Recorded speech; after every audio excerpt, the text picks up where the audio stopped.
welcome everybody to another episode of Live and Wired. My name is Eric, your host, and you know me from SLC Punkcast. And this is the portion of our show in which we talk about shows that we have attended and shows that are coming up, some of which we might attend. And yeah, there are plenty of shows to talk about that I have attended. Well, only 2 shows, but there was a lot going on. So I'm going to get right into that in this episode of Tales from the Pit.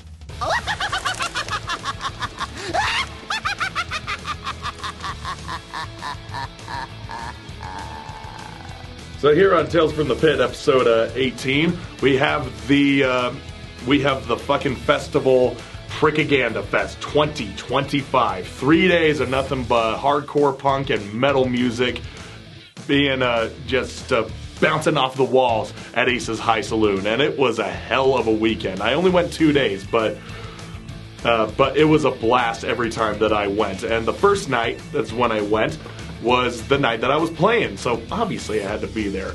And I came in a little late because I had just gotten off of work, and I had to leave a half hour early in order to get there in time for sound check, and also because I wanted to at least catch some of the bands. I was hoping to catch Prik because those are my friends, but alas, they played too early. Too early for me, so I wasn't able to get there and catch them. And yeah, unfortunately, my friend Sid had to leave right after. Their drummer had to leave because she had a set to play with her other band, Shere Khan, later that night. So she was a busy fucking bee, but whatever, such is the way it goes. But I did get there right when Molotov was starting, and Molotov, those guys kick ass. I love them. I love their music. I love them as people. They are very sweet people, and they are just, they put on a hell of a show. They played the same set as when they did at my house, but, hey, fuck it, it was a great set. It was a great set, played all the same songs and the same covers, and had the same little shtick, like before they play the song Neat, Neat, Neat by The Damned, they say, we wrote it in the bathroom before we came here, or when they played their cover of Bloodstains by Agent Orange, they say, yeah, we just wrote this 5 minutes ago, or, you know, we wrote this in the van, or some funny things like that. It's pretty funny, but, you know, if you continue doing the same shtick, then it's gonna get old, so get more creative with it. And if the best way to get more creative with your shtick is to write new songs, you know, so that way you can, create more comedic elements. But anyway, Molotov kicked ass, and really enjoyed it. And then after that, we played the Apathetics. And the Apathetics, we played a hell of a set. We sounded so good, you know, and it was, we sounded so good, too, out there, you know, out in the crowd. The crowd said we sounded great. However, us on stage, we were having some struggles, some, like, I don't know. There was some problems with Josh's guitar. Not necessarily his guitar itself or his amp, but his little wireless system that he that he uses for his guitar to, it's a wireless system. Need I say any more? So the fact was it was picking up on frequencies, and it just wasn't, and it was just jacking up his sound, getting in and out of his amp. So it was just a mess. So it was doing that for the first couple of songs, and then he just switched to an auxiliary, and it worked out better. But we played all but one of our songs on the set list. We were going to play Burnout Generation, but we decided, you know what? Let's just play our new song, Fucked Up. It's a lot more fun. It's got more oomph to it. We're playing at a punk rock venue. Might as well just have everyone get fucked up. And people loved us. People loved us. We put on a hell of a show, and people seem to think the same.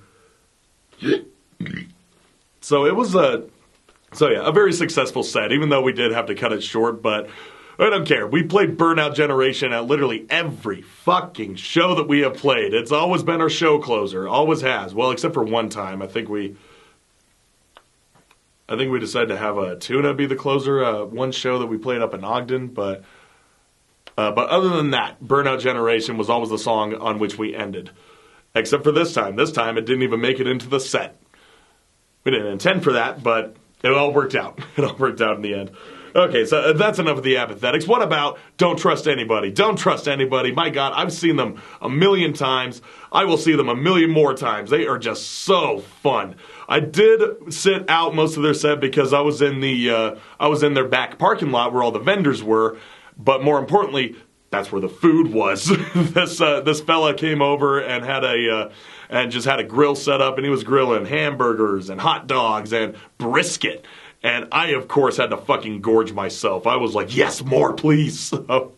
So yeah, it just happened to be during DTA's set. And I remember hearing, oh, fuck, they're playing Do You Play in a Band? Oh, they're playing You Fucked Up. Okay, maybe if I go back inside, I'll be able to catch them saying, we know you're hiding, or we want blood. But I don't think they played those ones. But either way, I got in, and I managed to hear the rest of their set, the last, 4 or 5 songs.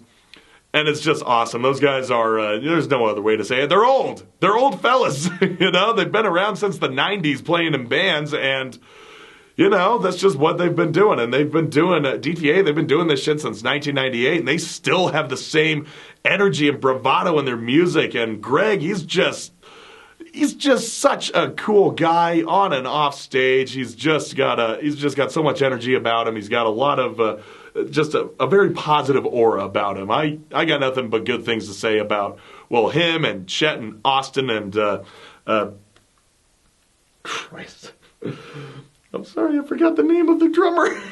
I'm bad with names, but all of them are just great fellas and great musicians, and just great hardcore performers. And I remember I was chilling out front with them while they were loading their gear back into their van. And Austin, he is their only, their bassist, he's their only straight edge guy in that band. He has been ever since they started. And one thing that Chet said that he would do is he would constantly smoke cigarettes at their practice space and blow the smoke in his face just so he could get daggers stared back at him. He wasn't going to do anything because they were, they're homies, they're best friends, and it was just all in good fun. And then they started jabbing at each other, busting each other's chops. And then Austin was just like, oh yeah? And he mimics pulling his shirt down, revealing his chest, you see that? That means not welcome. And of course they're saying it's an X right here on his heart. But I go, I know what that's from. You're lucky it's not the other thing. If you've seen American History X, the movie about the Nazi played by Edward Norton, when he's having that big blowout with his mom's Jewish boyfriend, he pulls down his tank top, revealing the swastika on his chest. See that? Means not welcome. So that was a pretty funny and kind of questionable reference, but we all know what they were getting at. It was pretty funny. That's really funny. The X right there. See that? Means not welcome. We all love that. Anyway, then after that, good old Captain Daniels porting into Ace's High Saloon. It was great. Captain Daniels, another band that I've seen a million times, and they are they're just always so fun. Parker up there just shredding on his fucking mandolin. And yeah, just having a good time. That's when everybody decides to drink, is when the Irish-themed band comes on. And drink they did. Me, I was mostly taking shots because I'm part of this challenge my dad has bestowed upon me to abstain from drinking beer for 2 weeks. And there have been a few hiccups here and there. Take that as it will. It was on which I forgot. Not even forgot. It was kind of a spur of the moment type thing where, I'm in Aces, I'll drink a beer, maybe 2, and I drank 3, 4. But more on that later. So Captain Daniels and the Sunnybrook Sailors, they were a great closer for the first half of the festival this day. What preceded was the intermission with DJ Prik, and that is the founder of Prik Cast, Chris Schmidt, and the guy who put this whole thing together. And he was going to do a DJ set, but not just any DJ set. Let me prelude this. He also works in a strip club as a DJ. So the music that all those dancers, all the pole dancers and cage dancers that they're dancing to is cultivated by Chris. So he brought in a few of the dancers from, I can't remember which strip club, and they set up the poles, they set up the harnesses, the little bars on the stage, and Chris just sat right in the middle with his laptop, and he started playing all these 2000s metalcore, post-hardcore, emo, and pop punk songs. And I made this comment to a lot of people. I never thought that I would be seeing strippers dance to Hawthorne Heights. It was so funny. But it was awesome. I mean, the dancers were great. I just never thought that would happen. They're dancing to Hawthorne Heights and also Aiden and Saves the Day and Devil Wears Prada. Or not Devil Wears Prada, Bullet for My Valentine and Story of the Year. It was so fucking odd. But he did throw in some classic token punk rock songs, which were Dig Up Her Bones from the Misfits and Ruby Soho by Rancid. So there was at least that, which it was also still weird seeing strippers dance to Rancid and Misfits, but they did well. It was awesome. All the strippers up there, all the dancers, the pole dancers, they just killed it. They had a lot of great moves. It was just a lot of fun to watch. That went on for about 30 minutes. And then Cargo Cult takes the stage. My friends in Cargo Cult, this is my second time seeing them. The last time I saw them was when we were playing a show with them down at the Ice House a couple months ago. And that was also the first time we played with Molotovin. Yeah. Kind of weird how this is all coming back together as sort of a spur-of-the-moment reunion. The only thing that would have rounded it out perfectly is if MPNK was playing on this bill. But no, that's fine. We played with them last week, or right 2 weeks ago, a week prior to the last. So it all works out. And yeah, where was I? Oh yeah, Cargo Cult. They were badass. I just love their energy on the stage. I love the songs when they get into that more like a rockabilly swing, the psychobilly swing with. Especially with Fuck the Government. And I was just up in their singer's face, just fuck the government, fuck the government, fuck the government! Fucking fun. So fucking fun. And then after Cargo Cult, probably the most out of left field band on this bill, and that was Cudney. And Cudney, I think, they always give the biggest fucking performance. They just sound so huge. They were on it. They were so fucking good. They are always so fucking good. I love watching Cudney live. I love listening to their music. I think that, just everything about them is it's fucking top notch. They just have a bravado about themselves, both musically and performatively, that is unmatched by very few in the scene. I just love watching those guys play. I would love to have them play back at my house. They've even asked, we gotta get back to your house and play. Thinking, yeah, and I gotta get back to your house and just fucking party, because you guys know how to fucking party. They are awesome. They're just awesome fellas, awesome musicians, awesome. It was an awesome show, awesome set that they fucking played, and yeah, my neck is still slightly stiff from all the headbanging. And even after all this, I had lost my voice because I was screaming so hard. Not even just like screaming the lyrics, but just going "wow" after each song that they were playing.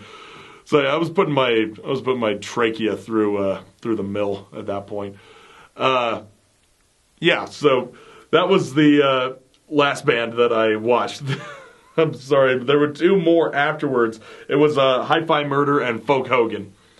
And Hi-Fi Murder, I saw them already just a couple weeks ago. I know that they'd be playing the same set, and I had more important matters to which I had to attend. And that was hanging out with the Cudney boys back in their van, to which we do the ceremonial shotgun. Every time I'm hanging out with them, every time I see them at the show, we always shotgun a beer. So that was beer number 3 for me that night. And then after we shotgun one, now it's like, okay, let's just chill here and, slam back another one. It was great, though. And I remember sitting with sitting with Kyle, and we were just, let me fact check myself on that. He's their guitarist. So many names, I don't know where to begin. But we were just sitting there, and I was telling him, I'm excited that you're going on your tour in the South. That's fucking, I mean, I'm both, like, envious, but also extremely excited for you guys, because that's awesome. And he's telling me, like, yeah, it was a good idea to make a trek, a whole tour based in areas in the South, especially in Texas, in the middle of summer with a van that has no AC. I'm going, oh, that's not good. No, it is not. It's not a good idea. But we'll make it work. So, and then we also got on a little tangent where we nerded out about Wallace and Gromit, and I just absolutely loved that. Because I love Wallace and Gromit. We were talking about how I even had the whole box set, the whole VHS set when I was a kid. I don't know if I still have it, but it's still fun. Anyway, I'm pretty sure his name is Kyle. Anyway, that's, that was Cudney's set. And then yeah, all the while I was out drinking beers with Cudney, both Josh and my girlfriend Katie were looking for me, and they were like trying to find me. They're saying, and they're like, "Where did you go?" And they tried to get a hold of me, but my fucking phone was dead, so it wasn't too good. So, and they only found me when Josh was walking right by with with his lady friend that he went to the show with, and he's walking by and he says, "Hey, Eric, Kate's looking for you." Oh, shit. Okay, phone's dead. Well, let me go back to console her. And by that point, Hi-Fi Murder had finished playing, and then Folk Hogan was taking the stage. And at that point, I was tapping out. I was so fucking tired. So I was like, you know what? I think we ought to leave. But before we do, let's go to the bathroom. Yeah, that's I'll just let you guys put two and two together on that one. But anyway, that was an awesome night. But I was so fucking tapped out. I just needed to go home at that point. I love Folk Hogan, but that's a band who I've also seen a million times. I'm not going to lose sleep if I don't see him this time. What can you do? But what I did see of the set, what I did hear of the set, sounded great. They sounded on point, as always. They've been doing this for fucking almost 20 years, and yeah, I don't think anything's going to stop them. They are gods.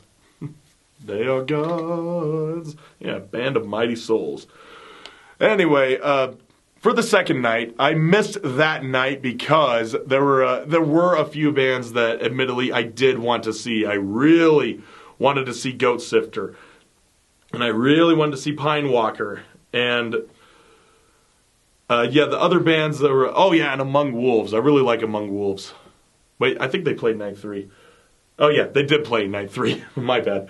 But yeah, there was a few bands that I was like, I don't care for them. I'm not gonna worry about missing them. But it is what it is. But also, mainly, I had a lot of stuff back at the homestead to take care of. There was a lot of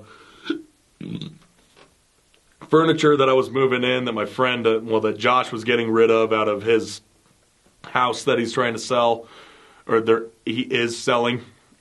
Long story, but he's getting rid of a lot of furniture, and one of which was a bed frame that we had to dismantle, and I had to strap to the roof of my car. And it wasn't for me, it was for my girlfriend. It was for Katie. So we missed night 2 because we were doing, man's work. I was doing some stupid... Not even stupid, it was necessary, but that's just kind of how it goes. But I did make it to night 3. Not the whole thing, but I was able to get there just in time to catch Arsenic Addiction. Arsenic Addiction, they are just so wild. Just this blackened doom metal style of music, and the singer up there is dressed like a goddamn what do you call those things? Shit, I had it, then I lost it. One of those like human anthropod figures with antlers on their heads. I'm sure it will come with me. Fuck! Doesn't matter. The point was it was. I'm sure it'll come to me. The point was it was an awesome set. They were just so horrid and intimidating, and I just love that setting. I just love that presentation that they gave off right there. And then the band that came on afterwards was Wicked Temple.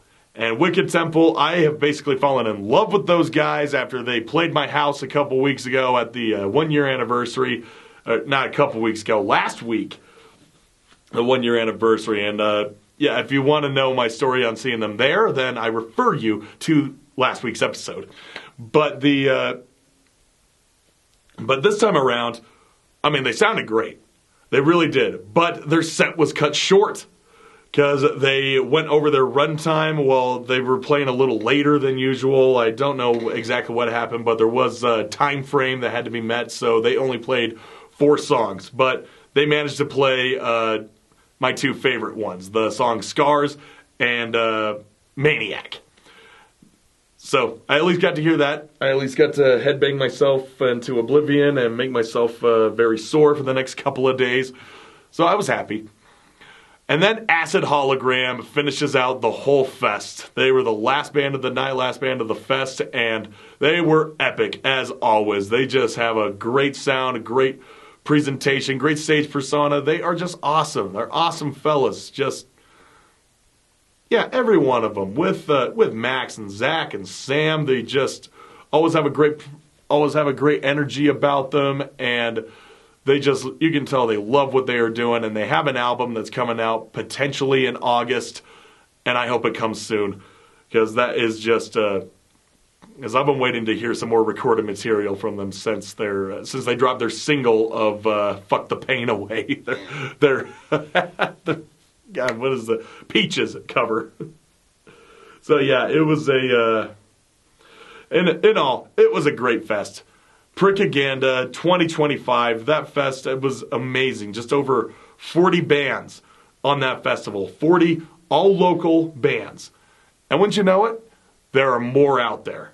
There are a lot more. I can name like 5 off the top of my head right now of active bands that would have been amazing to be put on that bill, yet were not, for one reason or another. There were even some bands that dropped off of that bill and had to be replaced, but such is the way it goes. Like Dethrone the Sovereign couldn't make it work that day, I guess, but for one reason or another. But it was just awesome seeing all these bands come together for a whole weekend and just fucking rock out, just let loose. I may not have been there for the whole thing, but I was there for the parts that really mattered to me.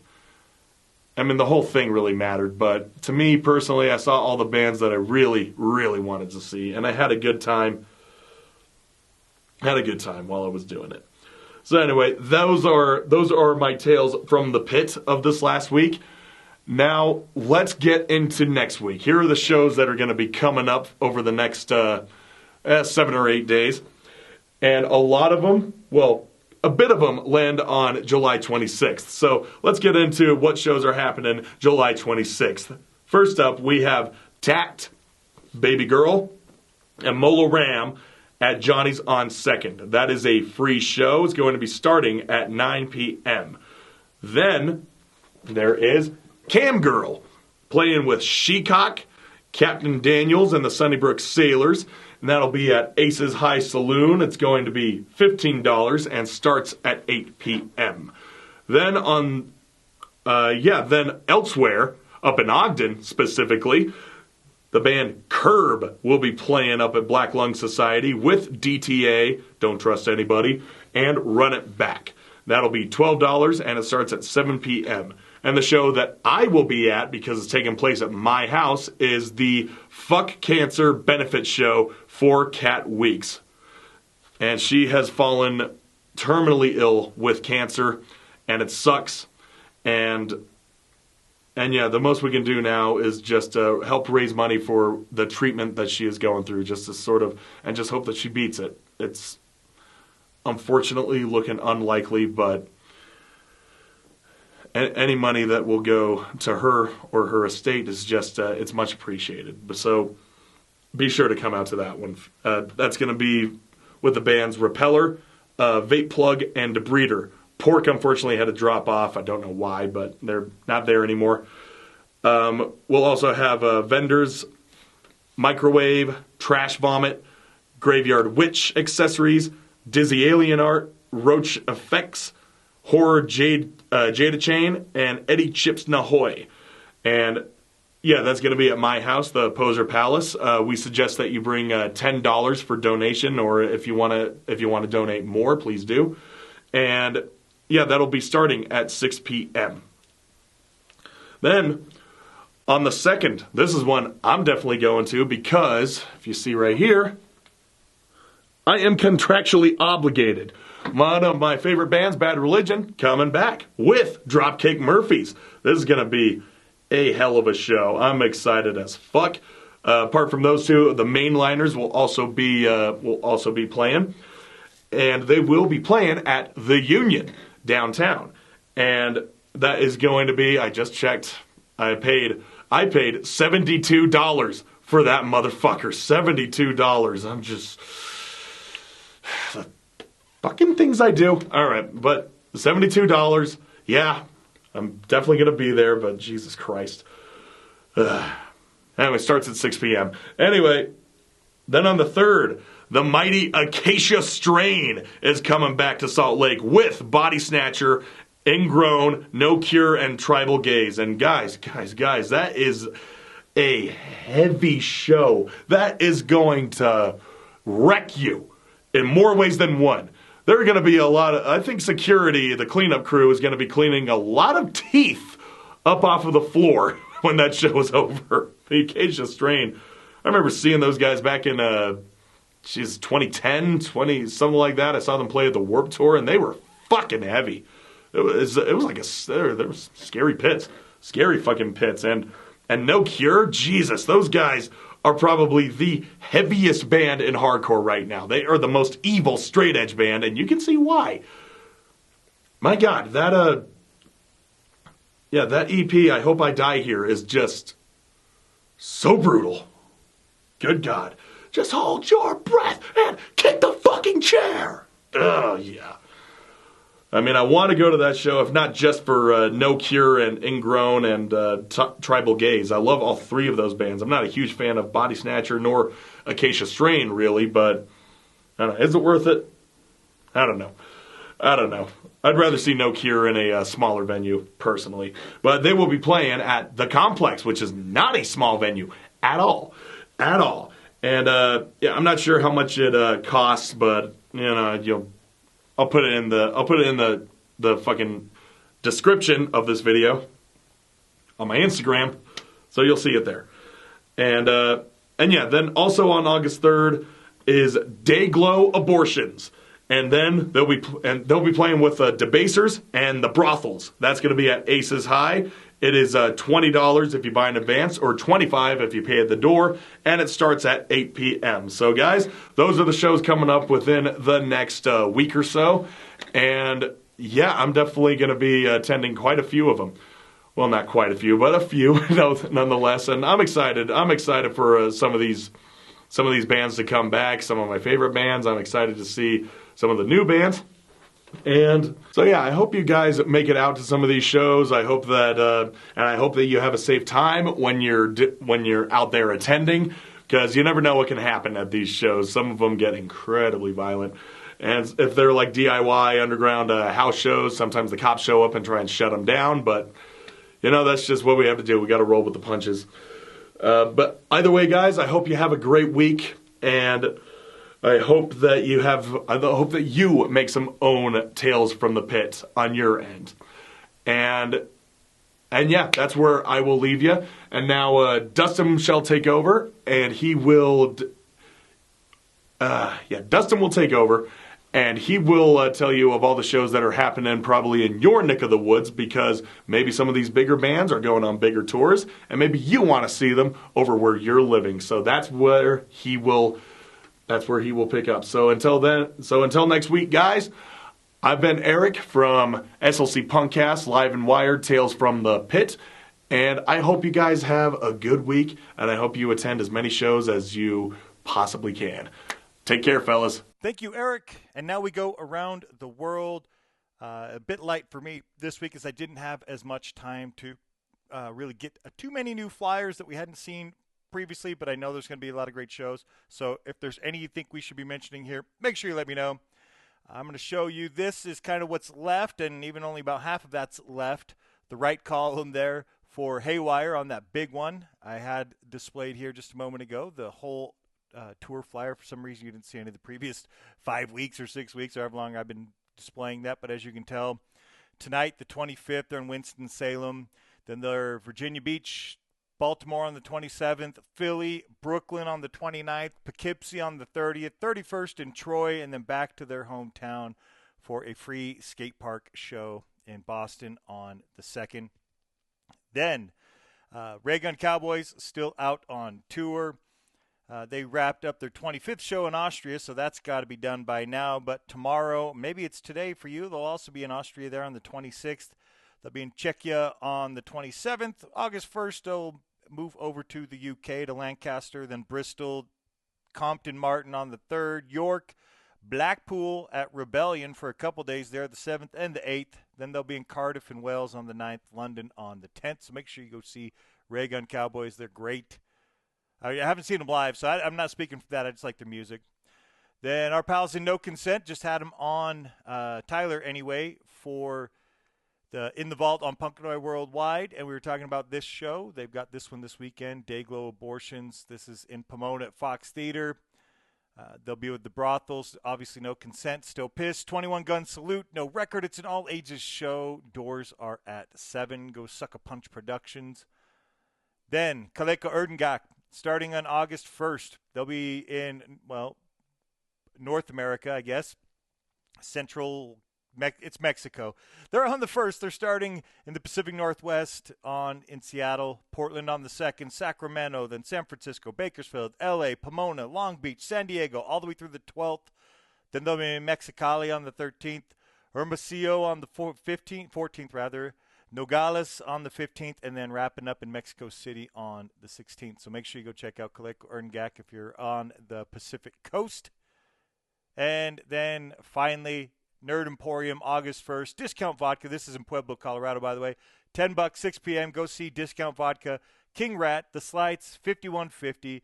Like I said, it's only $10.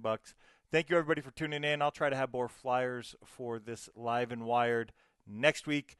Thank you to all who tune in, and we will catch you on the next time around.